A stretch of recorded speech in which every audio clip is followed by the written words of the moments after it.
Starting off at number 10 now, we have the Megalodon. Megalodon was the biggest shark that ever lived. They went extinct about 2.6 million years ago. Scientists think they could have grown to an insane 60 feet in length. That's about 3 times as long as the largest great white shark ever found. Here's how big they are. Before modern science identified them as a prehistoric species of shark, people used to think the Megalodon teeth they'd found were actually dragon tongues. Others said they belonged to giant serpents, or even that they were rocks that had fallen from the moon. Just think how big and scary you'd have to be for people to think that your teeth belong to dragons or outer space. It used to feed on prehistoric whales, and unlike modern sharks, which go for the soft underbelly of their prey, Megalodon just went for the whole thing. They would bite down on the whale's chest with some 41,000 pounds of force, the strongest ever recorded, and simply crush the whale's chest cavity and organs. They didn't stand a chance, and unless you're an even bigger whale watching this video, you probably wouldn't either.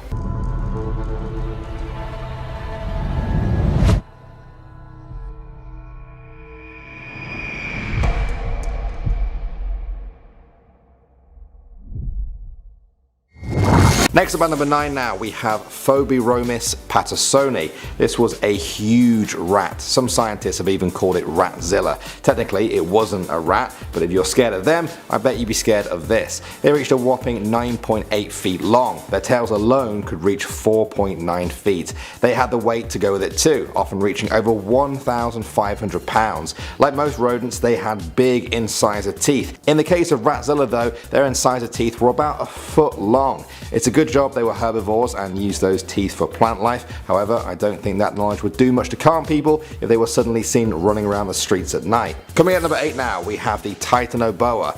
Everyone with a phobia of snakes, please look away now. This was a massive snake, thought to actually be the largest that's ever lived. Its name literally means Titanic boa. It lived around 60 million years ago. The largest individuals reached up to 42 feet in length and weighed over 2,500 pounds. That's well over a ton for a snake.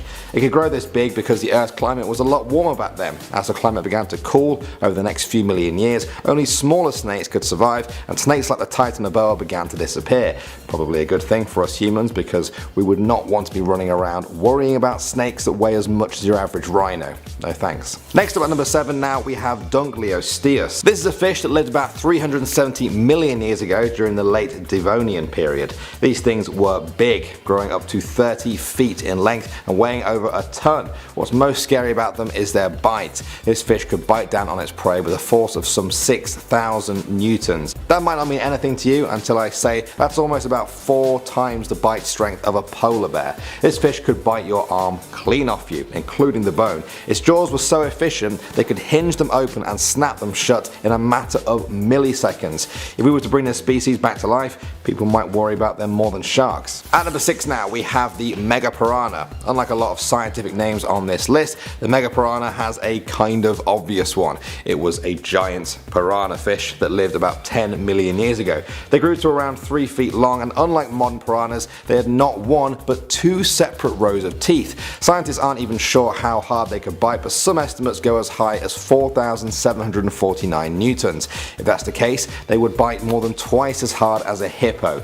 Neither of those sounds fun, but one definitely sounds worse. Moving on to number 5 now, we have Gigantopithecus. In many ways, this creature is what we'd call Bigfoot. It lived between 9 million to 100,000 years ago in Asia and was the largest ape on Earth. They stood about 10 feet tall and their diets were mostly vegetarian. When I say stand, I mean stand in the way gorillas and chimpanzees do. It's thought they walked on all 4s. However, a small number of scientists do think they walked on 2 legs like humans. Either way, with a 12-foot arm span, you'd be best to stay clear of this giant and unpredictable ape. Next up at number 4 now, we have Helicoprion. This was a shark-like creature that lived some 290 million years ago during the early Permian era. We've seen some very weird creatures on the list so far, but this might just beat them all. The Helicoprion is famous for his spirally arranged clusters of teeth known as tooth walls. This bizarre set of teeth would have reached about 24 inches in length. Moving on to number 3 now, we have the short-faced bear. The scientific name for these is the Arctodus. They first appeared in the fossil records 1.5 1.8 million years ago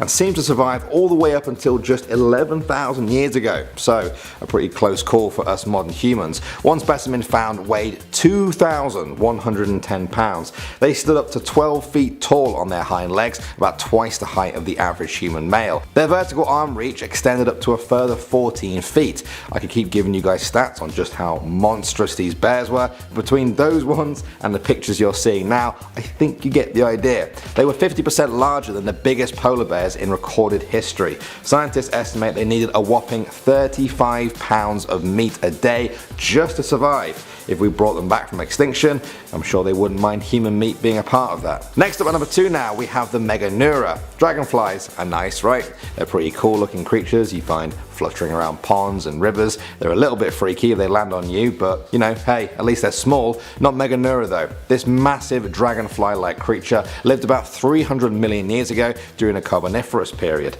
Its wingspan could reach up to 30 inches, making this thing about the size of a 6-month-old baby. Don't ask me why I'm using a baby as a reference, it's just the best comparison I could find. They reach this size because insects need more oxygen the bigger they are. Back then, the oxygen levels in the atmosphere were higher than the current 20% we have today. This allowed insects, including Meganeura, to grow insanely big. You wouldn't need your hand to bat this thing away, more like a baseball bat.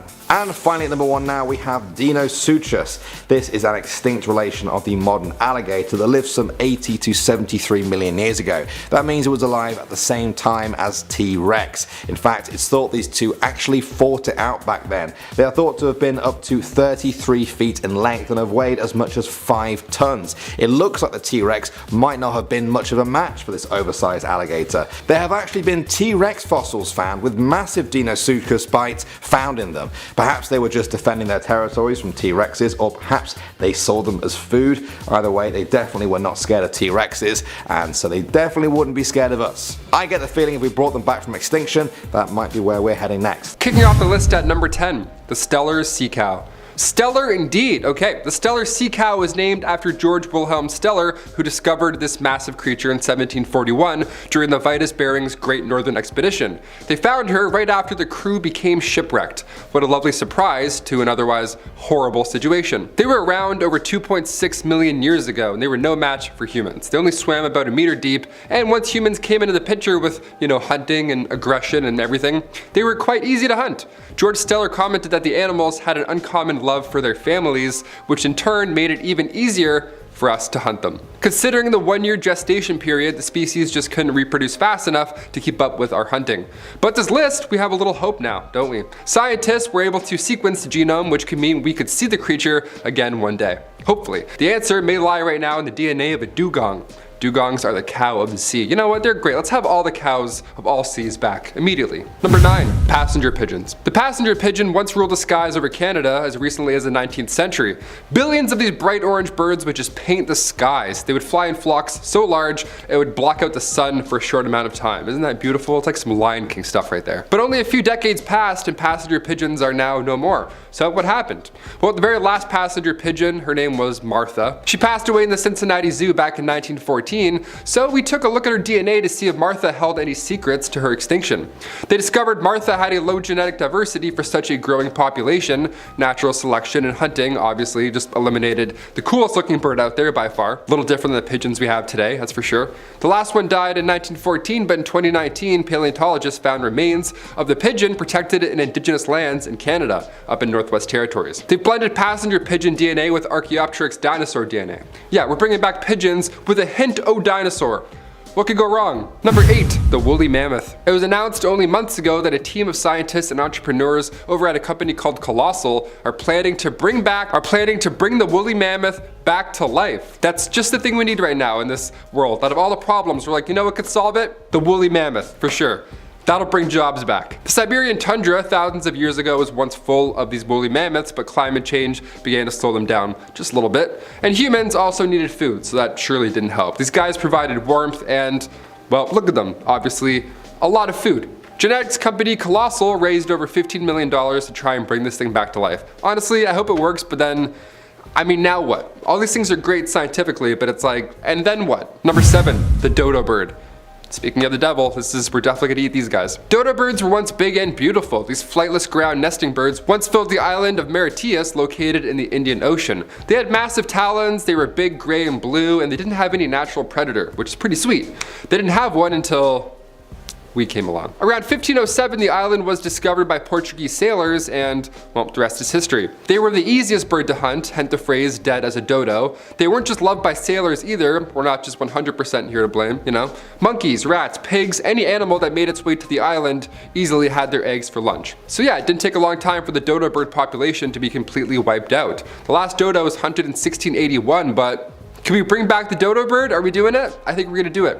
Scientists found an extremely well-preserved dodo skeleton back in 2007, so we may have a chance at picking some DNA apart here.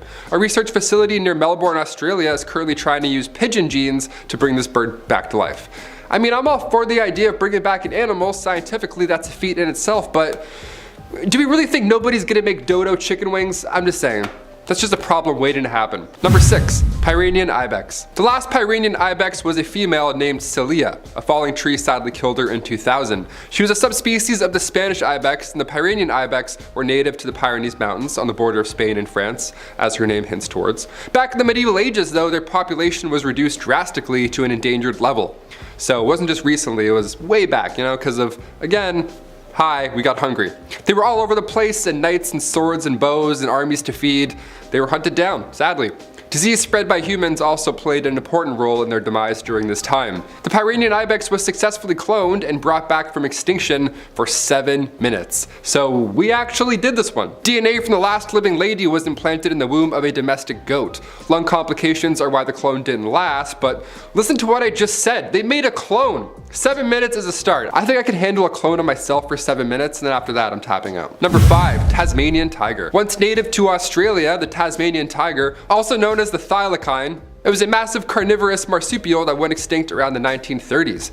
Major factors here, as you guessed, climate change, hunting, and its genetic diversity wasn't all too great.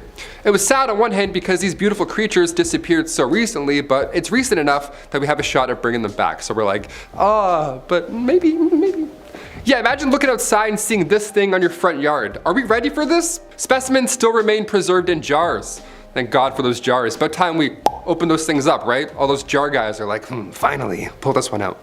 Already we have some of the Tasmanian tiger genes present after scientists inserted them into a mouse fetus. The Australian Museum has been working hard to bring this beast back to life. They're only still lacking the DNA to fully recreate it. So if you have any jars of Tasmanian tiger parts, you know, help us out, hit those thumbs. Number 4, the great auk. Once thriving in colonies off North Atlantic coasts, the great auk would grow to 30 inches long, and its tiny wings would be only used to swim. Had little tiny, little wings. The wings were much smaller. They were about 13 centimeters long, little flappy arms. No wonder they couldn't fly. Look at these things, oh my God. They were cute, but obviously they were quite defenseless. Around the 1500s, European fishermen discovered this perfect area for hunting, and it just happened to be where most of these great auks were hanging out. Newfoundland looked like the iceberg from Club Penguin, and then we just rolled in and we're like, we are so hungry. It was packed, so they rapidly declined, and by 1950, the last 2 known specimens were hunted by a single fisherman on Eldey Island, just off the coast of Iceland. Scientists plan on using genetic information extracted from their fossils or preserved organs. Remember those jars of organs, always coming in handy.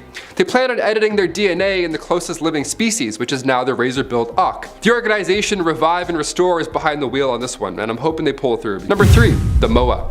This New Zealand bird went extinct about 600 years ago. Moa were these flightless birds, massive might I add, and archaeologists first discovered its fossil in a cave. Its flesh and everything was still attached, that's the gross part. These ancient birds would reach about 5 feet tall, and when you think of dinosaurs, you probably think that's quite petite in comparison. These birds stopped flying right after the dinosaurs went extinct.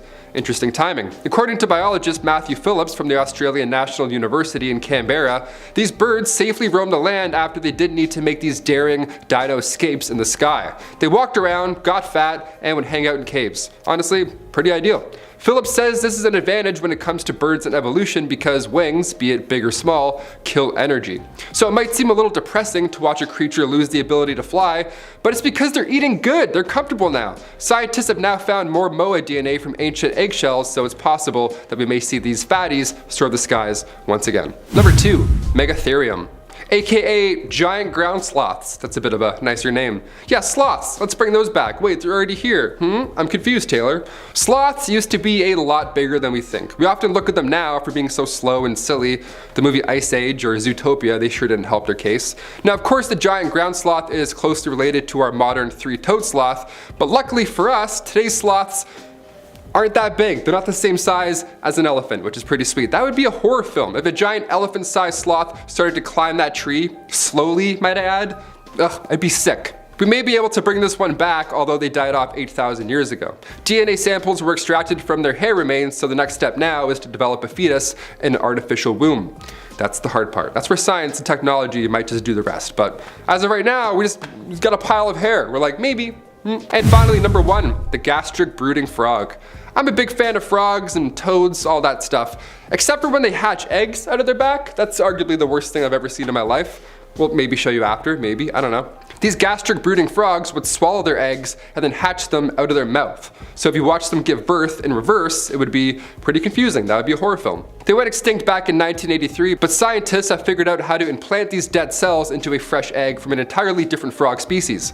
Let's just hope these new ones aren't born out of your back. Let's start off at number 10 now with the dodo. The dodo is one of the most famous extinct animals of all time, responsible for coining the phrase as dead as a dodo. The last of these birds was thought to have died out in 1662. They were only found on the island of Mauritius in the Indian Ocean. They lived in harmony with the ecosystem there and had no natural predators until humans arrived and killed them off for food. Scientists discussed the possibility of bringing back the dodo from extinction during a TEDx discussion in Washington, D.C. in 2013. The dodo's closest living relative is the Nicobar pigeon, and some say that one of its eggs could be fused with the cell of a dodo to create a living dodo. Imagine if that happened. It would ruin that phrase. Next up at number 9 now, we have the mammoth. Now this is perhaps the most famous extinct animal of all time. Society has been obsessed with these woolly elephant cousins for decades. Interesting fact for you guys, although most of them did die out about 10,000 years ago,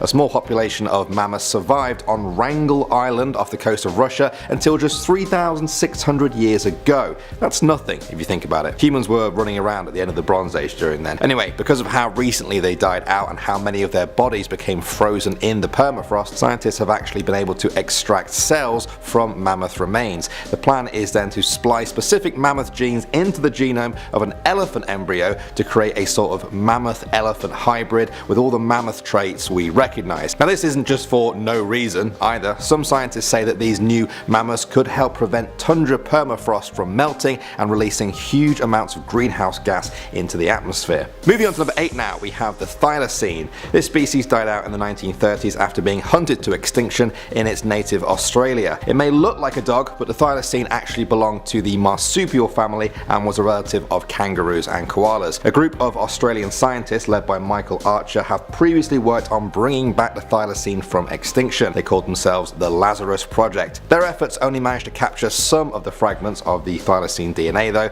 and not enough for a true clone. Still, even this was enough for people to see the thylacine as a strong candidate for eventual de-extinction. Next up at number 7 now, we have the gastric brooding frog. This little frog was native to the eastern coast of Australia and went extinct less than 100 years ago. It got its name from its interesting method of reproduction. The females would swallow their fertilized eggs, which would then hatch into tadpoles in the frog's stomach before being vomited out into the water. It sounds gross, but it definitely worked. Because of how recently they went extinct, scientists recovered enough genetic material to create living embryos. They haven't been used to create an actual gastric brooding frog yet, but some argue that even this means they are already back from extinction. Moving on to number 6 now, we have the bucado. The bucado was a wild goat native to the Pyrenees. The last one, a female named Celia, died in January 2000. Scientists preserved her cells and attempted to bring the species back from the dead. They injected the nuclei from Celia's cells into goat eggs that had been emptied of their DNA. They then implanted 50 27 of them into different goat surrogate mothers of closely related species. Only 7 of them became pregnant and 6 of those had miscarriages. One of the goats successfully gave birth to a clone though. Fernandez Arias held the newborn calf in his arms. He said it was struggling to breathe and all of their attempts to help failed. The calf died just 10 minutes later. It was found to have a faulty lung caused by a genetic defect. At the time, it was the closest the world has ever come to de-extinction and still remains a possible candidate. Moving on to number 5 now, we have the quagga. The quagga is an extinct subspecies of the plain zebra and lived in South Africa. The last wild quagga was hunted to extinction in 1878. The last captive one died in Amsterdam 5 years later. And because of their close relationship to the plain zebra, some scientists have created the Quagga Project, which is attempting to use selective breeding to create a new subspecies that strongly resembles the quagga. In 2016, the project announced they had 6 individuals showing the preferred pattern. The goal is to have 50 of them and then move them to a protected area for continued breeding. Will this count as the quagga being brought back from extinction? Let me know what you think. Alright, moving on to number 4 now, we have Steller's sea cow. This sea mammal was discovered by Europeans in 1741 on Bering Island in the northern Pacific Ocean. It went extinct just 27 years later after being hunted for its meat, fat and hide. It belonged to a group of species known as Dugongidae. The only surviving species of that group is now the dugong. Some scientists hope that if enough sea cow DNA can be recovered, they can fuse it with the egg of a dugong and bring back the sea cow from extinction. One major problem though is size. Modern dugongs are just a fraction of the size of the extinct sea cow, so the pregnancy would be extremely difficult. Let's just say that. It's a problem that's still being worked on though. Next up at number 3 now, we have the passenger pigeon. Okay, this one might not be as cool as some of the other animals on our list, but give it a chance. In the 1860s, there were billions of these pigeons across North America. One account said that a flock once passed over southern Ontario that was a mile wide, 300 miles long, and took 14 hours to pass overhead. Less than 50 years later, they were extinct, mainly due to mass hunting. Enough specimens have been preserved so that scientists could reconstruct the bird's entire genome. The plan would then be to fuse this with the egg of the passenger pigeon's closest living relative, the band-tailed pigeon. However, there is no guarantee that the band-tailed pigeon will then tend to the egg or even look after any successful hatchlings. Next up at number 2 now, we have the auroch. About 10,000 years ago, the prehistoric settlers of India and Eurasia domesticated the auroch, an animal that looks a lot like a cow. That's because all modern day cattle are the descendants of the auroch. The auroch itself went extinct in the wild, but scientists are hoping to bring it back through back-breeding cattle. This is where they breed cattle together that resemble the auroch. They then take the calves that most resemble the auroch and breed them, etc, etc, until eventually you get something that looks a lot like an auroch. One example of this that's already happened is heck cattle. Here's some pictures of them now. However, some people have debated whether these even really look like auroch. They're also a lot smaller too. Maybe they will get there one day though. And finally, number 1 now, we have the Carolina parakeet. This bird was hunted to extinction 100 years ago. It was native to the eastern US, which surprised me because its plumage would suggest it was much more tropical. Its feathers were also the reason it went extinct. Many of them were hunted so that the feathers could be used in women's hats, which were fashionable at the time. Some remained as pets or in captivity, but eventually they all died out. Now, as with many others on our list, their extinction being quite recent is a reason why they could make a good candidate for de-extinction. Some people worry though that if it was brought back, history would just repeat itself all over again as their feathers would instantly become valuable.